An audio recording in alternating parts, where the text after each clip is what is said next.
ګرانو کتونکو نورو ویډیوګانو لپاره لاندې سره بټن باندې کلیک وکړئ یعنی زما چینل در سره سبسکرایب کړئ او ورسره په ګنګړي باندې هم کلیک وکړئ ترڅو د نوي ویډیوګانو خبرتیا تاسو ته په اسانۍ سره درشي چې خلک یې په زور کفر ته دعوت کول قحطۍ راغلې په خلکو او عمومي توګه د حکومت کار دا وي چې دوی څه ذخایر جمع کوي د ملک د رعایت فکر یې ورسره نو بیا د مشکل په وخت کې د یو سره تعاونونه په کم ریټو په دغه باندې ورکوي دلته به چې څوک ورغله نمرود ته اول به د عقیدې پوښتنه وکړه څوک یې ته د کومې عقیدې که هغه به د ایمان ښکاراتوب وکړو چې مسلمان یم نو قامت یې نه ورکوو چې تر څو پورې د ده دین بیانه نه کول کافر سره یې قومت کوو د مسلمان سره یې نه کوو حضرت ابراهیم علیه نبینا علیه السلام ورغی حضرت ابراهیم علیه نبینا علیه السلام ته ویل تا رب څوک ته چې ته ما ته راغلی د ما نه غوښتنه کوې ده ورته د ما رب هغه ذات ته چې مړه کول او ژوندي کول کوي ده ویل هغه خو زه یم جیل کې بیا عقل ناپوه راجع شو د جیل دوه بندیان یې راوایسته په یوه بندي باندې سزا یې موت وه هغه یې معاف دغه ژوند مې وایي او بل باندې د حکم د مرګ وکړه هغه یې مړ کړه دا مې مړ کړه هغه ژوندی حضرت ابراهیم علیه نبینا علیه السلام ورته ویل دا هغه مرګ ژوند نه هغه ژوند چې د مرګ نه بعد وي چې مړ وي بېرته یې ژوندی کړي الله تعالی ما رب د یوه مالک ده ځکه هم وروسته بیا د مړي په باب کې پوښتنه کوي چې الله دا مړي څرنګه ژوندي کوي نو وایي نمرود ورته ویل تا لیدلي دي چې الله مړي راژوندي کوي ده ویل نه خپله خو مې نه دي لیدلي خو ایمان مې ده چې الله یې راژوندي کوي بیا ابراهیم علیه السلام ورته وویلې چې ما رب هغه ذات ده چې لمر د مشرق د طرف نه راخېږي مغرب طرف ته یې غورځوي که ته رښتیا رب یې چې مغرب نه یې راوګرځوه بس هغه مذهب شریعت ورته شو په سړیو کې خو یو مړ په یو ژوندی کړو ایدو په اصطلاح خدای پاک هغه په خجالت په ویشتمو الله تعالی هغه قصه ذکر کوي الم ته نه ګورې الی الذي هغه نمرود ته حاج ابراهیم چې جګړه یې کوله د ابراهیم علیه السلام سره فی ربه په شان د رب د ده کې د څه وجې نه جګړه ده ان اتاه الله الملک د دې وجې نه چې الله ده ته پاچاهي ورکړې وه په کار خو دا و چې الله په ده نعمتونه ډېر کړي تر نورو خلکو چې دی لحاظ په ایمان کې کلک وای شکر دې الله چې نعمتو کړی وای خو خدای دنیا ورکړې که ده د خدای دعوه شروع کړه الله پاچاهي ورکړه د دعوه د خدای شروع کړه اذ قال ابراهیم ربي الذي يحيي ويميت هغه وخت چې ویل ابراهیم علیه السلام رب ما هغه ذات ته چې ژوندي کول کوي او مړه کول کوي قال نمرود ورته ویل انا احیي وامید زه ژوندي کول او مړه کول کوم قال ابراهیم علیه السلام ورته ویل فان الله یاتي بالشمس من المشرق الله راته په لمر باندې د مشرق د طرف نه فاتي بها من المغرب ته راته وکړه په دغه لمر باندې د مغرب د طرف نه که ته رښتیا خدای فبهت الذي كفر حیران شو هغه څوک چې کافر د لارې په بنده شوه والله لا یهدي القوم الظالمین خدای پاک هدایت نه کوي قوم د ظالمانو ته دو مواقع عزیر علیه السلام په یو کلي باندې تېرېږي کلی ټول ړنګ شوی او دا د بخت نصر د وجې نه چې هلته دوی طغیان او سرکشي شروع کړه د ایمان نه ووته خدای پاک بخت نصر په مقرر کړه کلي یې ټول ړنګ کړي داسې ړنګ دي چې چتونه لوېدلي دیوالونه د سیره په لوېدلي خلک تر لاندې دي حضرت عزیر علیه نبینا علیه السلام په دا لارې تېرېږي نو تعجب کوي د الله قدرت ته چې خدای پاک په دغه مړي څومره عظمشان ذات ته څنګه راژوندي کوي چې هغه تر دیوالو تر چتو لاندې دي ټول پراته دي او بیا راژوندي کوي الله تعالی د ده په وجود کې اوس خپل قدرت ورښیي په سفر روان ده دغه د کلي په څنګ کې د آرام دپاره کوز شو خر یې وتړو انځر ورسره دي د خوراک دپاره د انګورو اوبه ورسره دي عصیر د چکاک دپاره لکه سرکه چې موږ داسې ودوی تکیه کړې په دا مخلوقاتو کې داسې فکر وکړو نو دا خبره وکړه الله تعالی په ده باندې مرګ راوست. سل کاله 80 کاله بعد دوم حکومت راغلی د علاقه یې بیرته جوړه کړې آباده کړې ده بدلون راغلی 100 کاله بعد چې دی الله را ویښ کړو را بیدار یې کړو را ژوندی یې کړو وایي چا نه لیدی الله خدای دا 100 کاله پټ ساتلی لکه اصحاب کهف. الله تعالی ورته څومره وخت درته تېر کړو دی ورته یوه ورځ بلکې لمر یا شته سهار زه درته پروت وم ویده وم بعضې ورځ هم بیا نه ده پوره شوې الله تعالی ورته نه 100 کاله دې ورته لیدل. اوس د ما قدرت ته وګوره انځر چې د خرابېدن شی ده دا وچ انځر نه دا شنه پاخه انځر داسې وایي تازه ایښي وو لکه اوس دستي چې د ونې نه راښکولي هغه د انګورو اوبه یې چې ایستلې وې لکه نن سبا چې جوس ورته وي داسې تازه وې لکه اوس دستي چې هغه د جوسر نه ایستلي چا د خرابېدن شی ده الله آپ کې خپل قدرت ورکړو چې ګوره 100 کاله مې نه ده خراب کړی خار ژوندی خار و خره ته وګوره چې وایي دلته سپېره هډوکي پراته دي مړ شوی د 100 کاله په دې د غوښه یې نشته پوستکی یې نشته ولې ورګونه یو شی نه لیدل کېږي وراسته هډوکي دي نو الله تعالی وایي ته اوس ګوره دغه خره ته څنګه یې ژوندی کړو چاہے تا تعجب ورک شي د الله په امر اړیکې سره پیوند کېده غوښه ورکړه واغوستی شوه پوستکی ور واغوستی شوه روح الله ورو ورته خروانګېد نو الله تعالی په دنیا کې د خپل قدرت نمونې بار بار ښوولې دي خو خلک عبرت نه اخلي. دا د حضرت پیغمبر صلی الله علیه وسلم د دین حقانیت الله ګوري دا اوس وختو کې بار بار ښکاره کوي خو خلک یې نه مني عبرت نه اخلي. دا اوس واڼه ته ښځه ته راپیل شو واڼه ته تللي وو یو کور مړۍ کړې وه پسه یې حلال وو د بل پسه سر یې راوړ وایي وشمې مخکې موږ په دا کور کې پسه حلال کړی وو صدقان کړی وو سر یې چې پوخ کړی دا د سر دغه ککرۍ برابر نه ده دغه برابر داسې دا پوست و غوښې ته راوړولې د دغ طرف نه داسې کریمه یې بلې کړې د دغ طرف نه د دغ طرف نه داسې لیکلې یا طرف ته یې نه دې په هډوکي کې په خپلو سترګو مو ګوري دا ما دا لیکل دي سم په یوه نقش باندې لکه دا د خط لیکه په یوه نقش باندې داسې برابر دغ طرف نه داسې لیکلي لا اله الا الله محمد رسول الله په دغ برابر داسې او دلته د نیپال د طرف نه دغ طرف نه ولیکلي دي لا اله الا الله محمد رسول الله.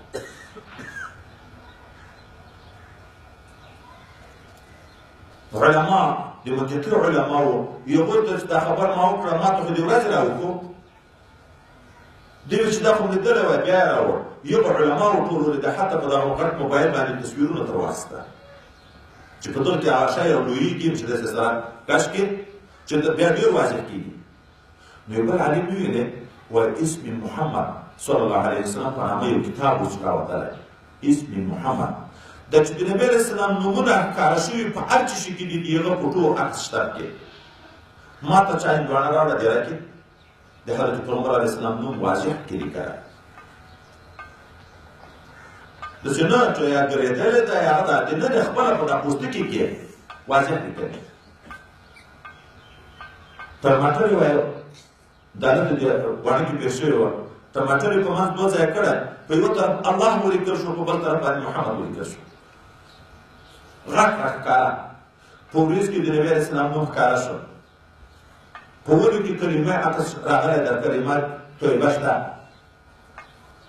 د وري په ډډه ورای پیدا ده په یو طرف الله لیکلي په بل طرف باندې محمد صلی الله علیه وسلم لیکلي دا خلیفه صاحب مبارک وفات و پیر پسې چا خیرات کړی او خلیفه خلیفه صاحب پاس دي چې پخول ابتداره نه رایسته په پاس دي الله لیکلي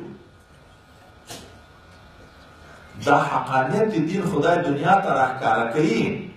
خو چې هدایت نه وي د الله طرف نه رابې کړي دي، زموږ په حال رحم وکړي. نن مسلمان داسې سخت شوي دي چې دا شیان ویني، تصویرونه یې ویني، په سترګو یې ویني، خو توبې نشته، عبرت نشته، د الله تعالی طرف ته رجوع نشته. او کله چې یا ته علم نه در رسېدلی، هغه قصې د یو سړي ته مره چې تېرېدو علی قریة په یو کلي باندې وهي خاویة علی عروشها، حال ده چې دا کله بامونه یې پرېوتلي وو، دیوالونه یې پرېوتلي وو، علی عروشها د سیره په چتو باندې چت مخکې لوېدلی، بیا دیوالونه پر اړک شوي. قاله دغه سړي وویلې چې عزیر علیه السلام ته یا ارمیا علیه السلام ته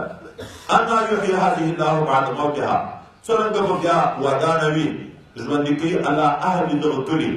پس له موت دغه نه، دا به الله څنګه ژوندي کوي؟ فاماته الله 100 عام، الله د یې مړ په 100 کاله. ثم بعثه، بیا بېرته راژوندی. قال الله ورته وویلې کم لبثت، څومره وخت تا تېر کړی ده؟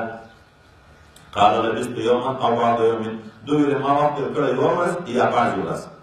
د العیاذ بالله یهود چې ویل چې عزیر علیه السلام د خدای پاک زوی ده، هغه د دغه ځای نه ویلې 100 کاله ورک وو، د ده د عصر خلک ټول ورک وو، مړه شوه. پس د 100 کلونو نه سړی راغی چې زه عزیر یم. چا ویلې هغه خو تورات یاد وو، او دغه کې د کفارو بخت نصر علاقات تعلق سلطنت چې راغلی و، تورات هم د بني اسرائیل سره نه و. یو ځای کې پټ یو تورات حق کړی و، هغه یې راوایسته، په یاد ورته وویلې. نو العیاذ بالله دوی ویلې دا د خدای زوی دی، دوی هغه به ووایو. الله تعالی یې مړ کړی مې و، راژوندی مې کړ. الله دوی حیات موت بې هغه راځي، حی القیوم. اوس مو نه ویلې، خو چې د اولاد له جنس د پلار نه وي، چې پلار نه وي بیا یې زوی وي، خو بیا خو د هغه کې هم دغه د خدای صفات دي. قال بل لبثت 100 عام، بلکې تا وخت تېر کړی د 100 کاله. فانظر وګوره الی طعامک، د خوراک شي خپل ته چې انځر دي، وشرابک د چښاک خپل شي ته چې هغه د انګورو اوبه دي، لم یتسنه چې بلکل متغیر شوي نه دي. وانظر وګوره الی حمارک، خره خپل ته چې هغه هډوکي دي سپین پراته ځلېږي. دا کار ما وکړ، ته مو راژوندی کړې چې د تا خپل یقین موجود شي. بل ولنجعلک آیة للناس، چې موږ وګرځو تا علامات د قدرت خپل خلکو ته چې زه قادر یم 100 کاله بعد مړي درته راژوندي کوم. اصحاب کهف کې 309 کاله بعد راژوندي کړه، نو خو ټول ولې زه راژوندي کوی شم؟ وانظر الی العظام، وګوره هغه هډوکي د خره ته کیف ننشزها، چې څرنګه په حرکت کې کوو، یو ځای کوو یې، ثم نکسوها لحما، بیا ور اغوندو یې هغه ته غوښه. فلما تبین له، کله چې ورښکاره شو دته دا حال په مشاهده سره، علم یقین و، عین الیقین راغی. قال عزیر علیه السلام ویلې اعلم، زه پوهېږم چې ان الله علی کل شیء قدیر، الله تعالی په هر شي باندې قادر ده. حضرت ابراهیم علیه السلام په مخکې قصه کې مزیمنه ویلې چې نمرود دوی ویلې چې الله مړه کول او ژوندي کول کوي. یو ویل دا خو زم کم، دوی ویل دا نه، چې مړ شي مړ بېرته بیا راژوندی کوي. دوی ویل تا لیدلي؟ ده نه ولیدلي. نو ځکه یو قول دا دی چې ده ته معنا وکړه چې علامات یې په سترګو راووینې چې مړ یې څنګه ژوندي کوي، چې بل وارې مې ته مناظره راکړه چې زه ویم چې پوه. او یا دوم قول دا ده، حضرت ابراهیم علیه السلام روان ده، د یو دریاب په غاړه باندې یو حیوان مړ شوی د مردار ده. دغه حیوان ته کله د اوبو څپه راورسېږي، لکه راځي چې سړی سمندر غاړې ته لاړ شي، دا هلته اوبه وي، یو وارې څپې را شروع شي دغه ځای ته راورسېږي، بېرته بیا په شا باندې لاړې شي، بیا وچمځکه شي.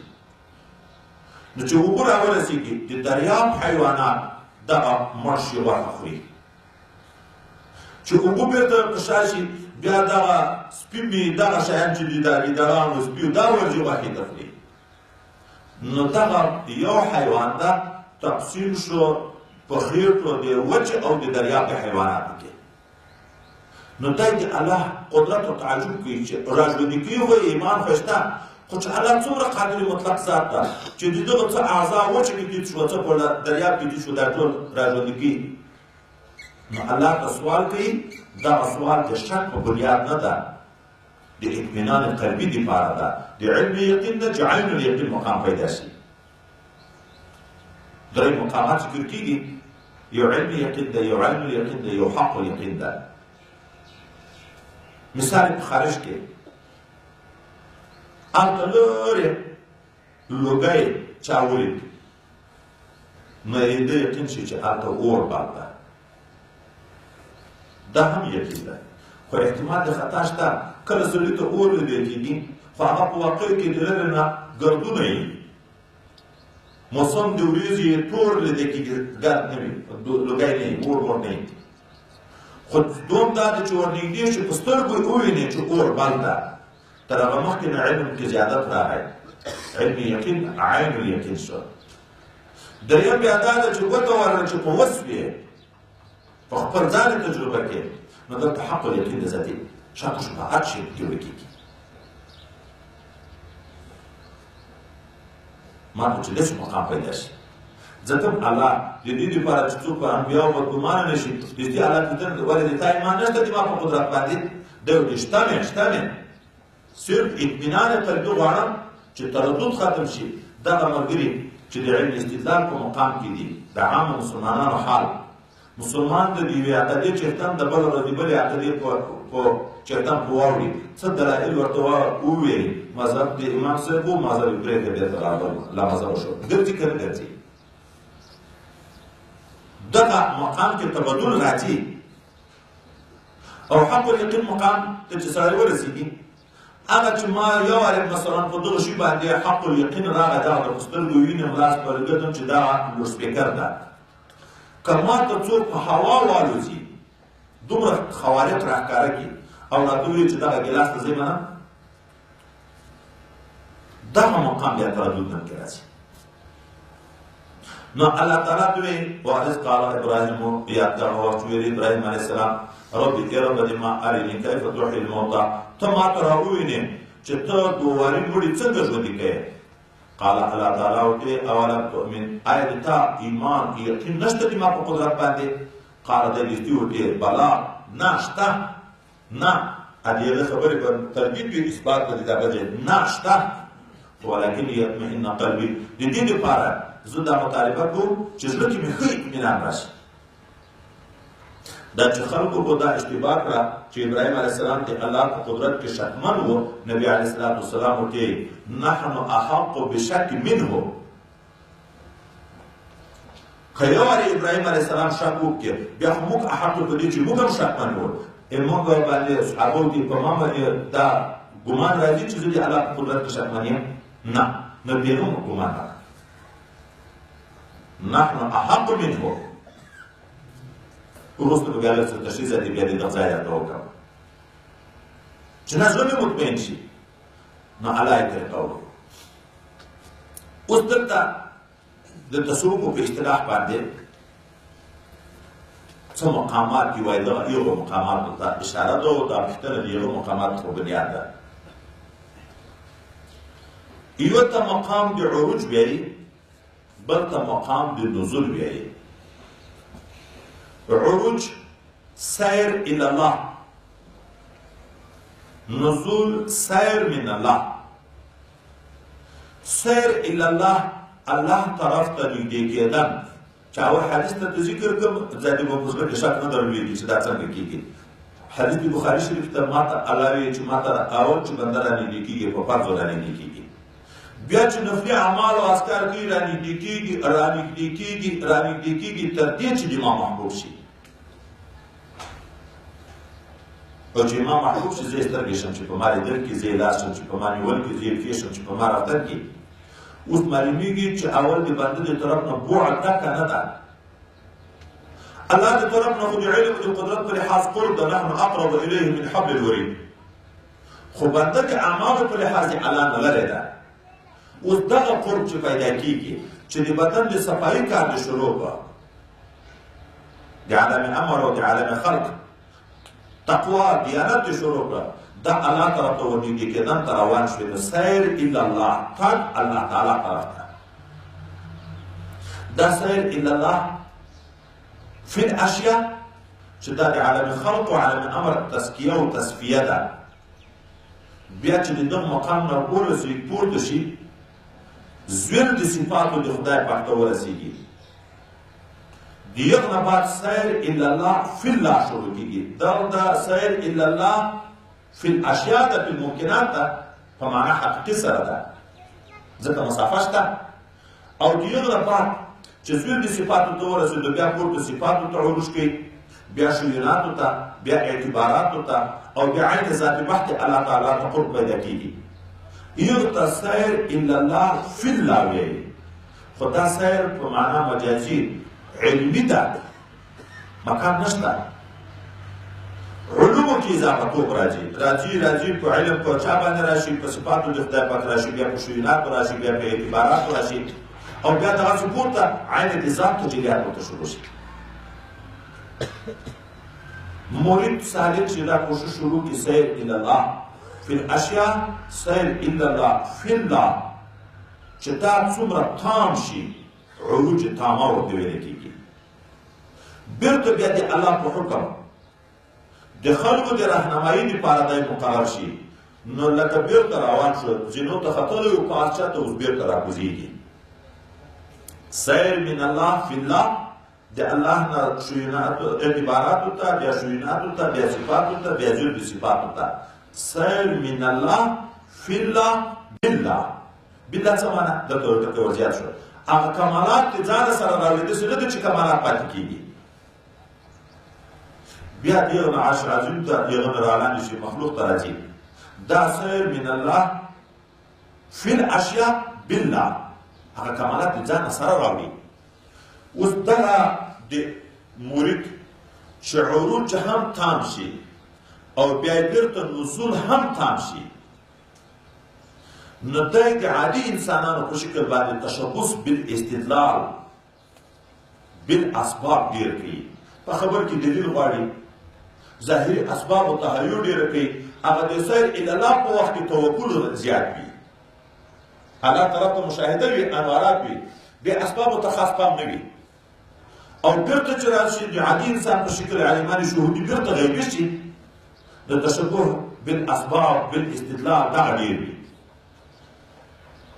حضرت ابراهیم علیه السلام د نزول مقام نو څنګه یې دلیل وغواړي چې ما ته الله په سترګو راویلی دی چې څنګه مړي ژوندي کوي خو د نبی علیه السلام نزول د ابراهیم علیه السلام تر نزول اتم ده ځکه نحن احق منه ویلی د ده نزول اتم ته تر یغه څومره چې د چا عروج تام شي بیا یې نزول تام شي د خلکو سره مناسبت زیات شي نو د دغه سره افاده زیاته شي د دغه شاګردان ډېرېږي د دغه مریدان ډېرېږي د دغه اتباع ډېرېږي خو که چا عروج تام و نزول یې نه و تام د خلکو مناسبت نه یې اخذ نشي تر کړی نو خلک قاعده نشي تر اخیستی حضرت نوح علی نبینا علیه الصلاة والسلام نیم سوه کاله دعوت چلولی په نیم سوه کاله کې غټ نه غټ قول راغلی د اتیا نفره مسلمان شو چې په کښتۍ کې دسه په نیم سوه کاله کې ولې وایي د ده عروج تام و نزول تام نه و د خلکو خبرې نه پیدا حقیقت یې نه شوی درکولی د ده استفاده چا نه شوی تر کړی اما د نبي کریم صلی الله علیه وسلم عروج هم تام و فکان قاب قوسین او ادنی او نزول هم تام و د دغې وجې نه په درویشت کاله زندګي کې 100,000 نه زیات کسان مسلمان شول اما په نیم سوه کاله کې اتیا نفره او د ده په درویشت کاله زندګي کې تر 100,000 نه 1,14,000 1,20,000 1,40,000 پورې اقوال راغلي دي چې دومره خلک مسلمان شول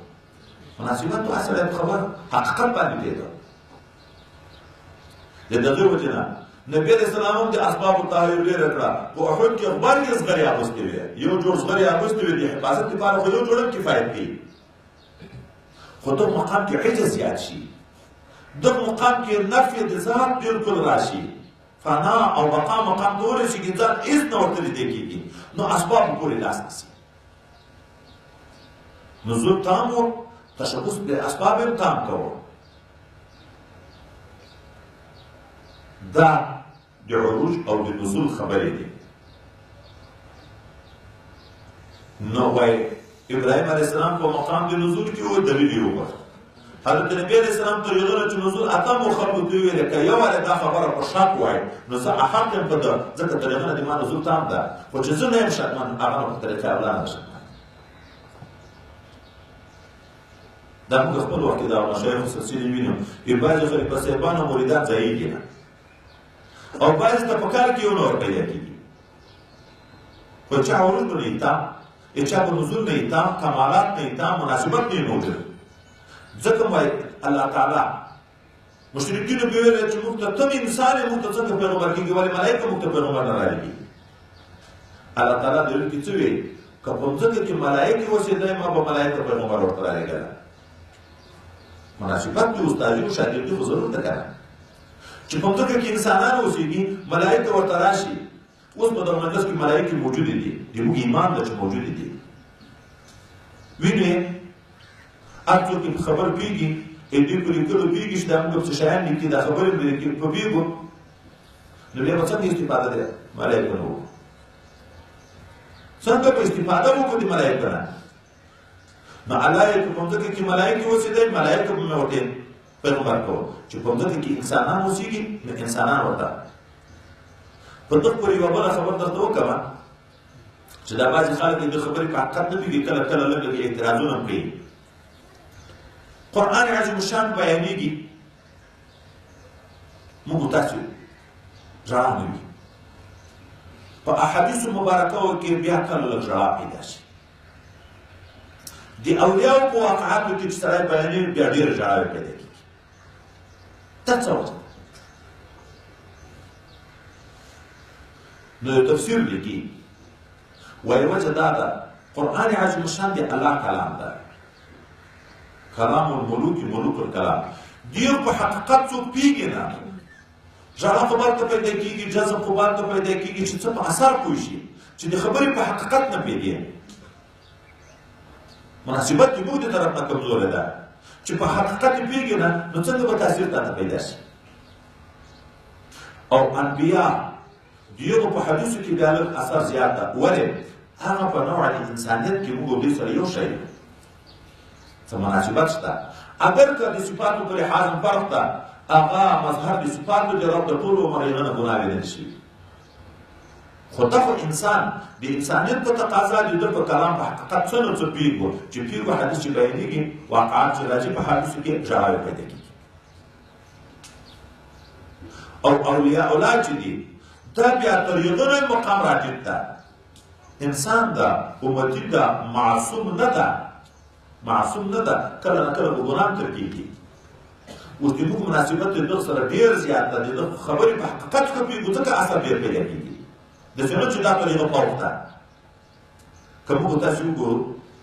چې اوس دلته یو غمجن نعت شروع شي ټول به ژاړو. عادي مثال دا کتاب ورکړی، ولې ژاړو؟ خو د موږ د وخت باندې عادي انسان کلام ده، چې عادي انسان کلام ده، په خبر باندې هر سړی پوهېږي، چې پوهېږي نو خود اثر ورته پیدا کېږي چې د غمجنه واقعه شروع شو نو ټول ورته ژاړي. او قرآن بیانېږي نه ژاړي، حدیث بیانېږي نه ژاړي. دا مناسبت غواړي. نو دا نزول چې د چا تام شي، مناسبت د خلکو سره تام شي. ابراهیم علیه السلام وایي په مقام د نزول کې و. په هر تقدیر دا څه توجیهات او اعتبارات دي، تفسیر خبره مو مخکې اولانه کړې ده. الله تعالی ورته وویل چې ته د دوواري ژوندون د سترګو لیدلو تمنا لرې چې دوواري مړي زه څنګه ژوندي کوم؟ دا یو مړی ژوندي کول دا خو ډېره تعجبونه ده. زه به تر دغه نه ډېر تعجب در باندې ووینم. څلور مرغان راواخله، ځان ته یې ښه رانږدې کړه چې ښه یې وپېژنې، د هر یو بڼ هم صحیح کړه، قد و قامت هم صحیح کړه. بیا یې حلال کړه. چې حلال یې کړه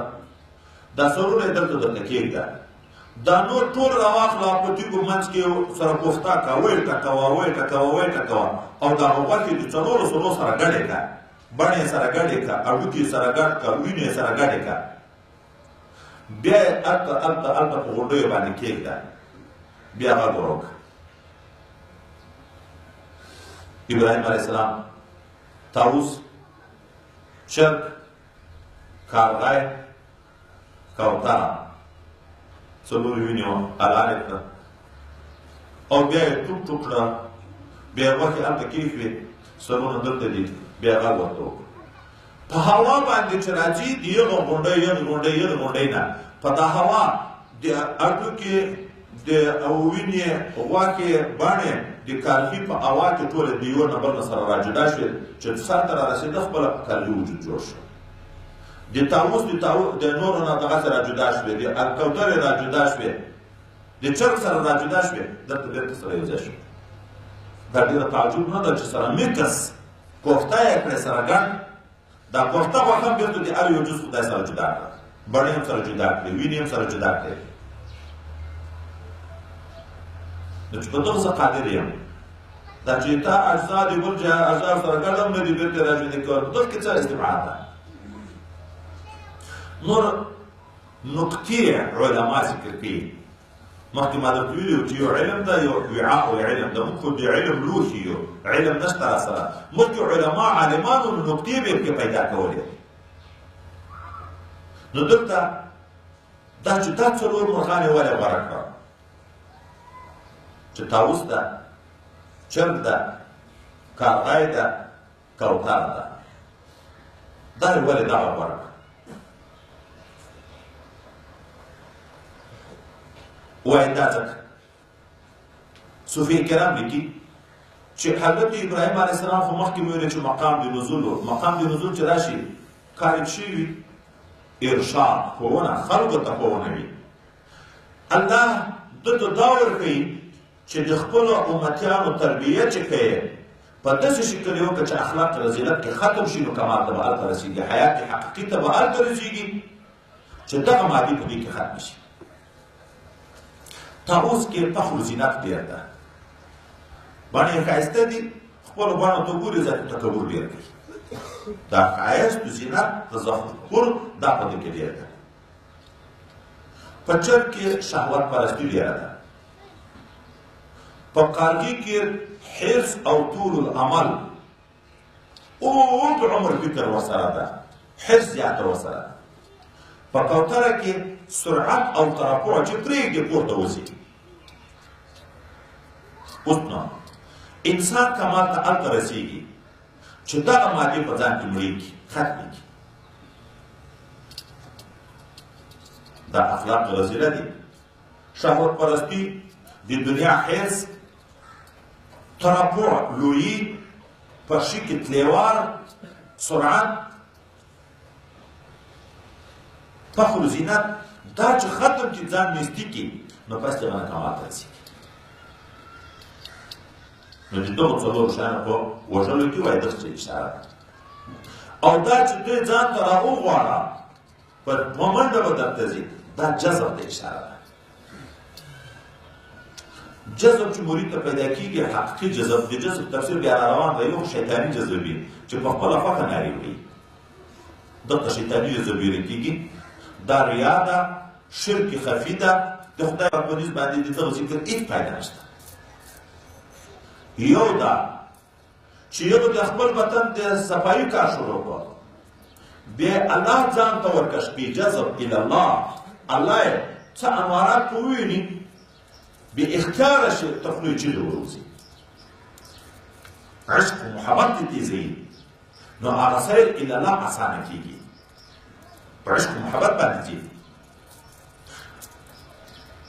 قال الله تعالی ورته ویلې فخذ أربعة من الطير ونسى څلور د مرغانو نه فصرهن إلیک رانږدې که دوی ځان خپل ته چې ښه یې وپېژنې بیا یې حلال کا ثم اجعل على كل جبل منهن جزءا بیا وګرځوه کېږده په هر یو غره باندې چې دا نږدې شاوخوا غرونه دي یو حصه دې دغه غوټۍ غوښې دي کوفتې ثم ادعوهن یأتینک سعیا بیا یې در وغواړه نو تا ته به راځي په منډه او په تلوار باندې چې اخلاق رذیله ختم شو بیا په نفس یو آیات واردل هم ژړا پیدا کېږي جذب الی الله راځي په یو حدیث کې هم پیدا کېږي په لمانځه کې هم پیدا کېږي په تلاوت کې هم پیدا کېږي واعلم پوه شئ ان الله عزیز حکیم خدای په غالب